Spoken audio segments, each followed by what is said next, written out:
Hello friends, welcome to Arya Socio Academy. Please like, share and subscribe my channel and also press bell icon.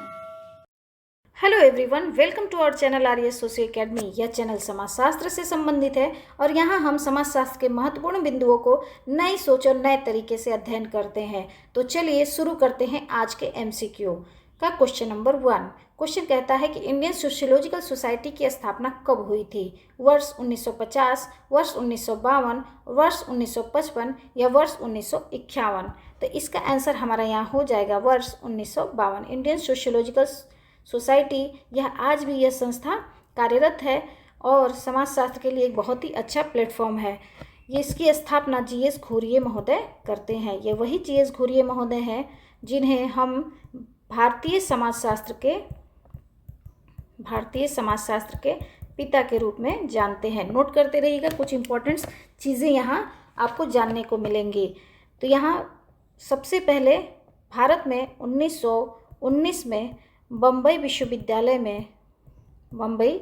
विश्वविद्यालय में समाजशास्त्र के अध्ययन का शुभारंभ हुआ था। पैट्रिक गिड्स की अध्यक्षता में शुरुआत हुई थी। मान लीजिए फिर आपसे पूछ ले कि पितामह इनको कहा जाता है, तो फिर पैट्रिक गिड्स का नाम यहाँ आ रहा है। तो शुरुआत अन्य विषय के साथ समाजशास्त्र की शुरुआत हुई थी पैट्रिक गिड्स की अध्यक्षता में, लेकिन 1924 में जीएस घुरिये को बम्बई विश्वविद्यालय में ही जीएस घुरिये इसके संस्थापक हो जाते हैं, मुख्य हो जाते हैं और इन्हें इसलिए इनका पिता कहा जाता है, भारतीय समाजशास्त्र का पिता कहा जाता है। वहीं अगर हम लखनऊ विश्वविद्यालय की बात करें तो यह 1921 में लखनऊ विश्वविद्यालय में इसका अध्ययन शुरू होता है आर.के. मुखर्जी के अध्यक्षता में। इसी से संबंधित पिता की बात हो रही है तो समाजशास्त्र के जनक कौन से हैं?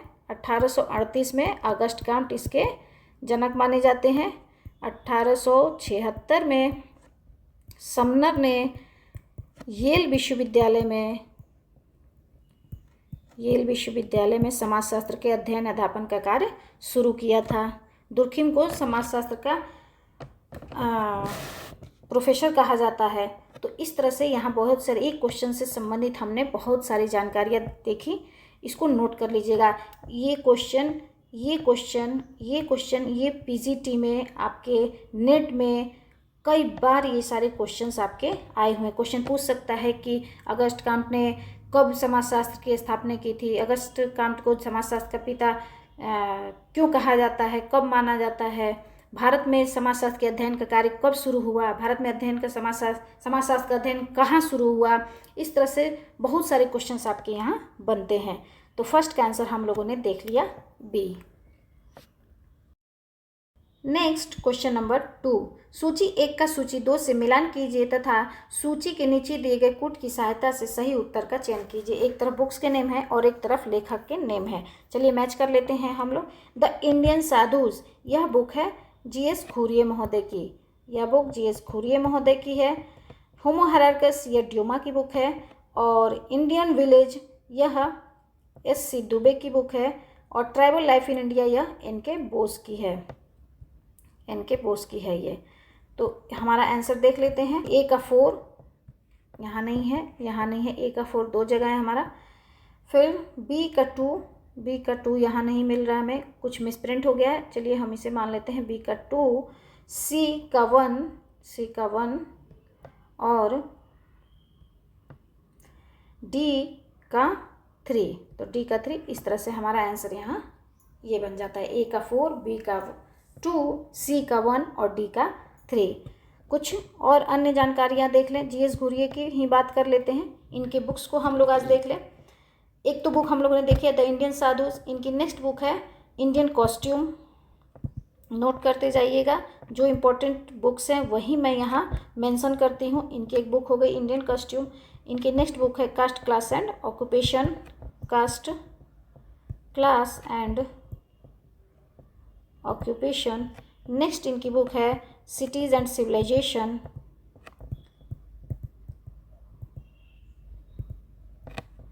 नेक्स्ट इनकी बुक है social tension in India, tension in India. इनकी बुक है caste and race in India. ये बुक बहुत इम्पोर्टेंट है क्योंकि इसी बुक से इनकी पीएचडी हुई थी, caste and race in India. यह बहुत इम्पोर्टेंट है इनकी। नेक्स्ट इनकी कुछ बुक हैं, caste and class in India, caste and class in India, the scheduled tribes,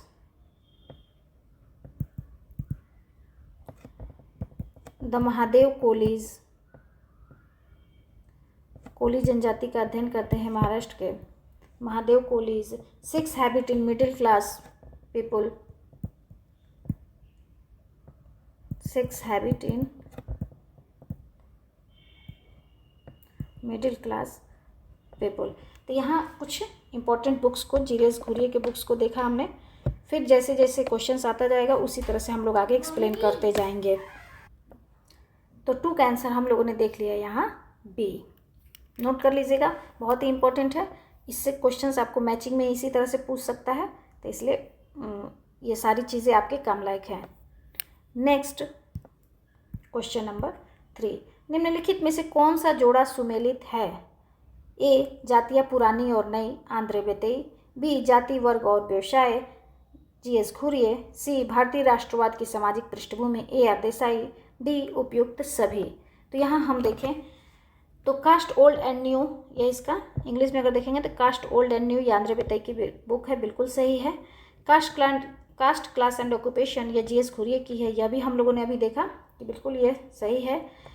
भारतीय राष्ट्रवाद की सामाजिक पृष्ठभूमि, social background of Indian nationalism, AR Desai की बुक है, ये बिल्कुल सही है। तो अर्थात उपयुक्त सभी सही हैं, डी बिल्कुल सही है। और चीज़ कुछ और जानकारियाँ हम लोग देख लें। यहाँ आंध्रे बेतई की कुछ जानकारी देखें। आंध्रे बेतई ये समाज के अध्ययन में बेवेरियन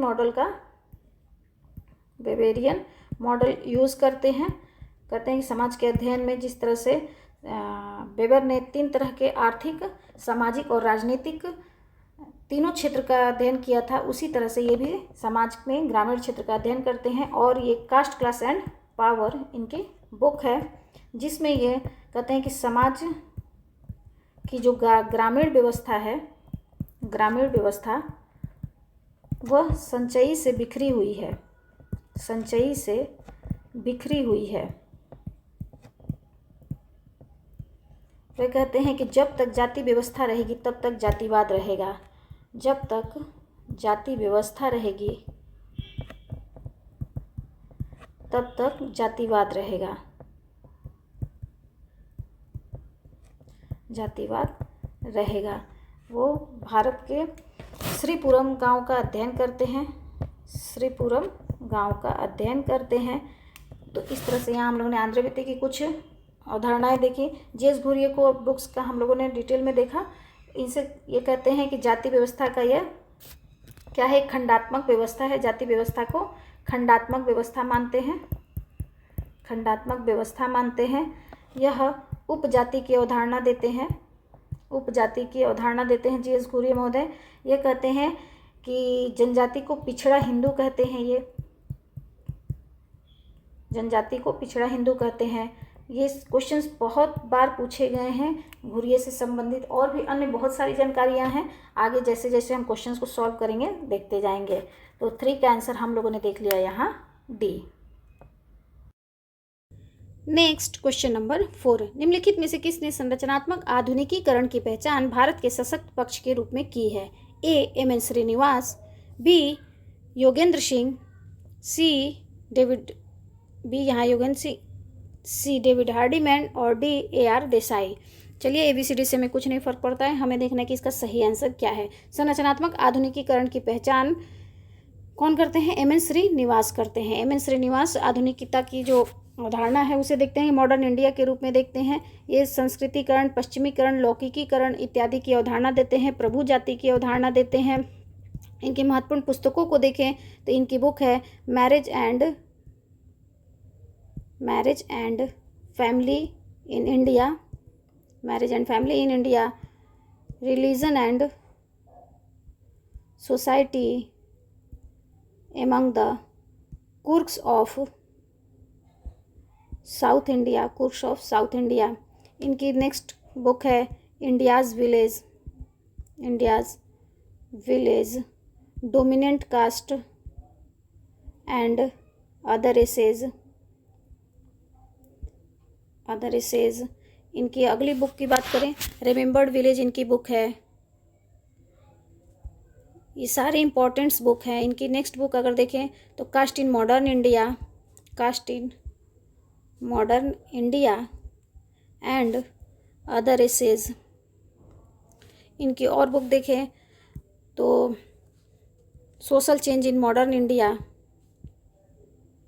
social change in modern India. M N. Srinivas की और बात करें तो ये संस्कृतिकरण की अवधारणा देते हैं। सभी जानते हैं हम संस्कृतिकरण, लौकिकीकरण, आधुनिकीकरण। संस्कृतिकरण को ही योगेंद्र सिंह इसे अग्रिम समाजीकरण कहते हैं, अग्रिम समाजीकरण कहते हैं। ये प्रभु जाति की अवधारणा देते हैं। एम.एन. श्रीनिवास प्रभु जाति की अवधारणा देते हैं तो कहते हैं एसी दुबे इसे प्रभु जाति नहीं प्रभु व्यक्ति मानते हैं। डेविड हार्डीमैन सबअल्टर्न स्टडी से संबंधित हैं।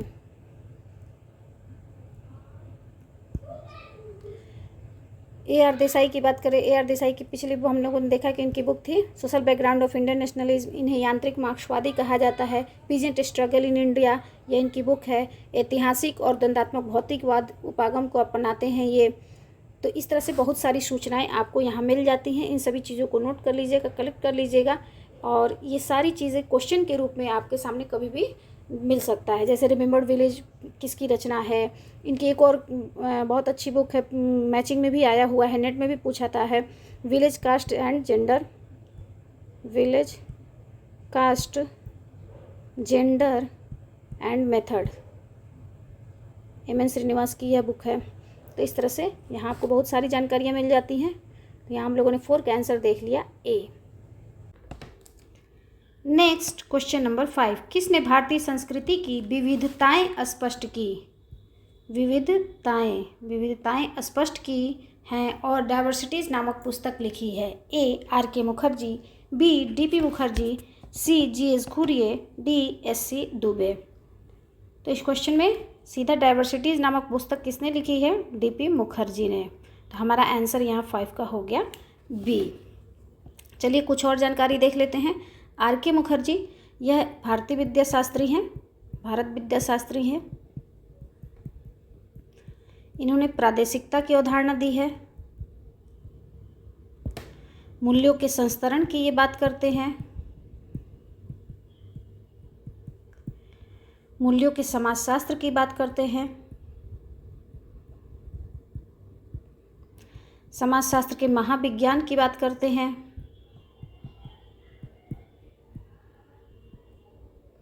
और भी इनसे बहुत सारी जानकारियां हैं। जैसे जैसे आगे क्वेश्चन आते जाएंगे हम लोग देखते जाएंगे। कुछ इंपॉर्टेंट चीज़ हैं, कुछ कीवर्ड्स होते हैं, कुछ महत्वपूर्ण अवधारणाएं पुस्तकें होती हैं जिनको हमें याद करना ही होता है। तो इसी तरह से हम लोग याद करते जाएंगे और नोट करते जाएंगे। डी.पी. मुखर्जी की देख रहे हो। कुछ और बात करें इनकी डाइवर्सिटीज़, तो इनकी बुक है ही। इसके साथ ही इनकी बुक आ जाती है basic concepts of sociology, basic concepts of sociology, modern Indian culture, modern Indian culture. D P. Mukherjee मार्क्सवादी हैं। वे अपने आप को मार्क्सवादी से ज़्यादा मार्क्सशास्त्री कहलाना ज़्यादा पसंद करते हैं। डी.पी. मुखर्जी यही हैं जो कहते हैं कि भारत में आधुनिकता भारत की परंपरा में होना चाहिए, भारत की परंपरा में होना चाहिए।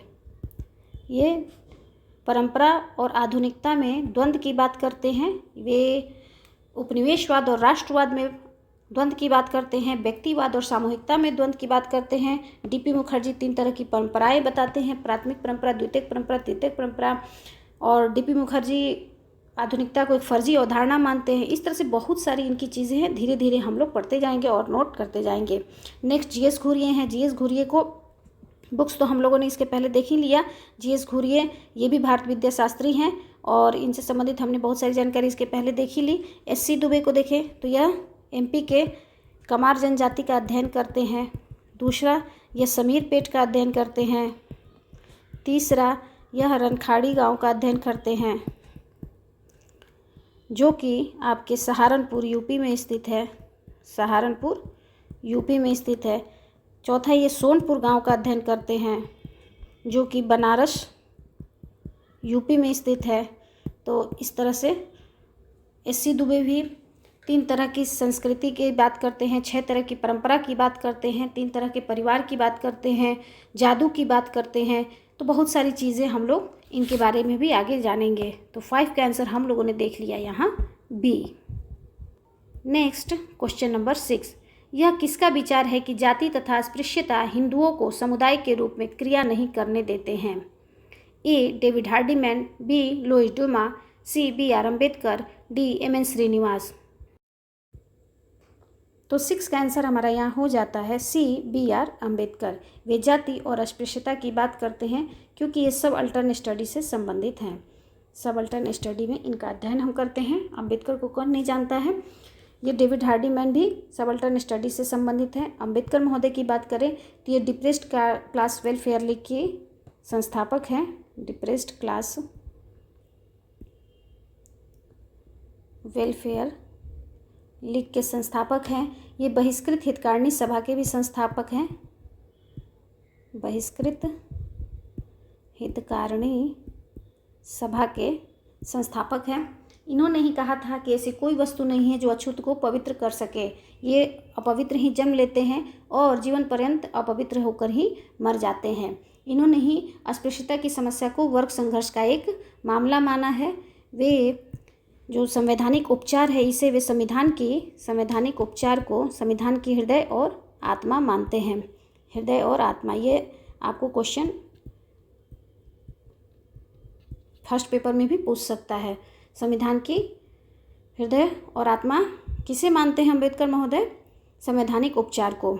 तो यहाँ 6 का आंसर हम लोगों ने देख लिया सी. एम.एन. श्रीनिवास की तो हम लोगों ने पहले चर्चा की। ये संस्कृतिकरण, पश्चिमीकरण, लौकिकरण की अवधारणा देते हैं, प्रभु जाति की अवधारणा देते हैं। प्रभु जाति की अवधारणा में ये कहते हैं कि प्रभु जाति के मुख्य 3 लक्षण हैं, जिसका फॉर्मूला हो जाएगा आपको पेन।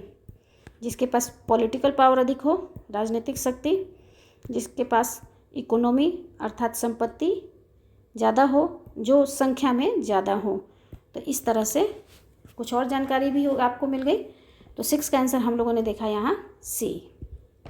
नेक्स्ट क्वेश्चन नंबर 7, सूची 1 का सूची 2 से मिलान कीजिए तथा सूची के नीचे दिए गए कूट के आधार पर सही उत्तर का चयन कीजिए। एक तरफ लेखक के नेम है और एक तरफ पुस्तक के नेम है, यह हमें मैच करना है। एस.सी. दुबे, इंडियन विलेज, यह एस.सी. दुबे की बुक है। इंडियन विलेज किसकी है? एस.सी. दुबे की है। M N. Srinivas, India's village. G S. Ghurye, caste and race in India. B R. Ambedkar की बुक कास्ट इन इंडिया, यह बी.आर. अम्बेडकर की बुक है। याद रखिएगा कास्ट इन इंडिया, यह एक हट्टन की भी इसी नाम से बुक आती है, कास्ट इन इंडिया। ठीक है, नोट कर लीजिएगा। विलेज इंडिया और इंडियन और इंडियाज़ विलेज, इसमें अंतर है। कई बार ये क्वेश्चन पूछा हुआ है, कंफ्यूज होने की ज़रूरत नहीं है। और विलेज इंडिया मैकिम मेरियट की है। विलेज इंडिया मैकिम मेरियट की बुक है। जी.एस. घुरिये की बुक के बारे में हमने चर्चा की, caste and race in India, इसी बुक से इन्होंने पीएचडी की है। तो 7 का आंसर हम लोग देख लें। ए का 4, बी का 1, बी का 1, सी का 2 और डी का 3। हमारा आंसर यहाँ हो गया बी। 7 का आंसर हम लोगों का हो गया बी। इस तरह से बुक्स के नेम भी बहुत इंपॉर्टेंट होते हैं, याद करते रहिए बुक्स का नेम भी। और अगर आप लोग कमेंट करें और मुझे बताएं तो मैं सारे बुक्स जो समाजशास्त्री हैं उनकी किताबों के नाम को एक फॉर्मूला के रूप में और एक सूत्र की तरह मैं आप लोग से शेयर करूँगी। अगर आप लोग जानना चाहते हैं तो कमेंट बॉक्स में ज़रूर बताएं। तो यहाँ 7 का आंसर हम लोगों ने देखा बी। नेक्स्ट क्वेश्चन नंबर 8, यह किसका मत है कि भारतीय सभ्यता की एक विशिष्ट विचारधारा है जिसके घटक पश्चिम की तुलना में द्विआधारी विरोध में होते हैं? पारंपरिक के विरोध आधुनिकता, व्यक्तिवाद के विरोध पूर्णतावाद, समानता के विरोध अधिक्रमणता, प्रदूषण के विरुद्ध शुद्धता, सत्ता के विरुद्ध परिस्थिति इत्यादि।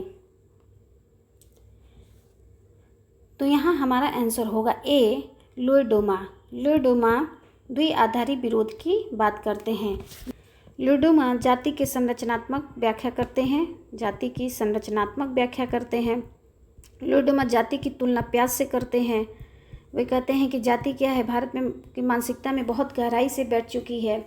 ये लोयडोमा की बात कर रहे हो, hierarchy and family in India इनकी बुक है। भारत में कहते हैं कि पवित्रता और अपवित्रता के आधार पे जाति टिकी हुई है। पवित्रता और अपवित्रता की अवधारणा देते हैं जाति के संबंध में। तो 8 का आंसर हम लोगों ने देखा ए। बी को देखें तो ये डेविड हार्डीमैन सबल्टर्न स्टडी से संबंधित है। यह गुट की 100 परीक्षण करते हैं और देवी आंदोलन का अध्ययन करते हैं। फीडिंग द बनिया इनकी बुक है। फीडिंग द बनिया इनकी बुक है। एन.के. बोस ये सभ्यतावादी परिप्रेक्ष्य से संबंधित है। जी.एस. घुरे की हम लोगों ने पहले ही चर्चा की है। तो 8 का आंसर हम लोगों ने देखा यहाँ ए। Next question number 9। Bharatiya Samaj में परिवर्तन को उसकी परंपराओं के अध्ययन द्वारा ही समझा जा सकता है।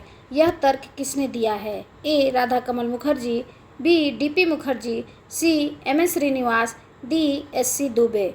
तो यहाँ 9 का आंसर हमारा यहाँ हो जाएगा बी। डी.पी. मुखर्जी ही परंपरा और आधुनिकता में द्वंद्व की बात करते हैं और इसी के माध्यम से वो समाज में परिवर्तन की बात करते हैं। डी.पी. मुखर्जी के बारे में हमने बहुत सारी जानकारियों को देखा। तो जब हम यहाँ परंपरा की बात कर रहे हैं तो कुछ और जानकारी भी देख लेते हैं। प्राथमिक परंपरा, द्वितीयक परंपरा और तृतीयक परंपरा की यह बात किए थे पिछले क्वेश्चन में हम लोगों ने देखा। प्राथमिक परंपरा में ये कहते हैं कि भारत के जो मूल परंपरा है उसे ये प्राथमिक परंपरा में रखते हैं, भारत की जो मूल परंपरा है।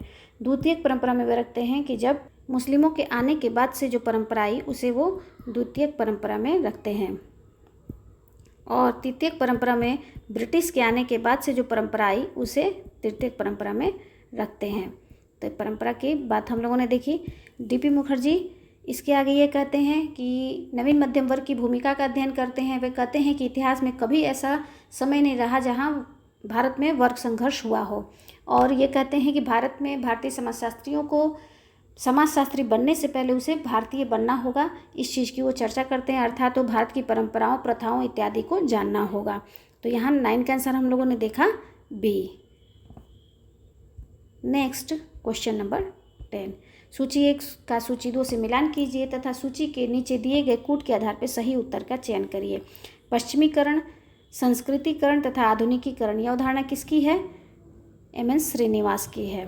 तो ए का आंसर 3। ए का आंसर यहाँ मिल गया हमारा 3। आंसर तो पहले ही मिल गया, ये कट हो गया, बी कट हो गया एंड डी कट हो गया। तो आंसर हमारा सी हो गया।